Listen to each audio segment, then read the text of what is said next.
उकाव और कौवा। पहाड़ी की एक ऊंची चोटी पर एक कौवा एक उकाव से मिला। कौवे ने उसका अभिवादन किया। उकाव ने अभिमान से उसकी ओर देखा और धीरे से उसका अभिवादन किया।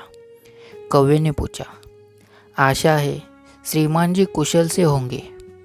हूँ, उकाव ने बोला। हम सकुशल है, परंतु क्या तुम यह नहीं जानते कि हम सब पक्षियों के राजा हैं और राजा से संबोधन करने का साहस उस समय तक न करना चाहिए जब तक हम स्वयं ऐसा पसंद न करें। कौवा बोला, मेरा तो विचार है कि हम सब एक कुटुंब से हैं। उकाव ने उसकी तरफ बड़ी घृणा से देखा और कहा, यह तुझे किसने बताया कि हम और तुम एक ही कुटुंब से हैं? कौवा बोला, तो फिर शायद मुझे श्रीमान को यह जतलाना ही पड़ेगा कि मेरी उड़ान श्रीमान की उड़ान से ऊंची है और मेरी बोली आपकी बोली से सुरीली है। मैं गाकर दूसरे जीवों को आनंद देता हूँ और श्रीमान न किसी को प्रसन्न कर सकते हैं और न आनंद दे सकते हैं। इस पर उकाव को बड़ा क्रोध आया और उसने कहा, प्रसन्नता और आनंद के बच्चे, ढीठ पक्षी, पंजा मारूं तो दम निकल जाएगा तेरा। मेरे पंजे के बराबर तो हो नहीं और ये हाथ भर की जुआ। इस पर कौवा उड़कर उकाव की पीठ पर आ बैठा और लगा उसके पर नोचने।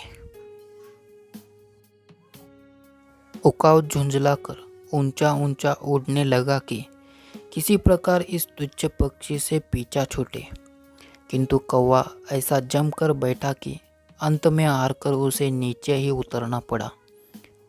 उकाव पहले से भी अधिक क्रोध में भर गया। उस बुरे समय को कोसता हुआ उस तुच्छ पक्षी को अपनी पीठ पर लिए वह उसी चट्टान पर आ गिरा। इसी समय जाने कहां से एक कछुई आ निकली और इस हंसने वाले दृश्य को देखकर इस प्रकार से हंसने लगी कि हंसते हंसते लोटपोट हो गई। उकाव ने घमंड से उसकी तरफ देखते हुए कहा, ओ सदा से भूमि पर रेंगने वाली कीड़ी, भला तुम्हें किस बात पर हंसी आ रही है? कछुई बोली, तुम घोड़ा बन गए हो और एक नन्हा सा पक्षी तुम पर सवारी कर रहा है, पर यह पक्षी है तुमसे बड़ा ही। इस पर उकाव बोला,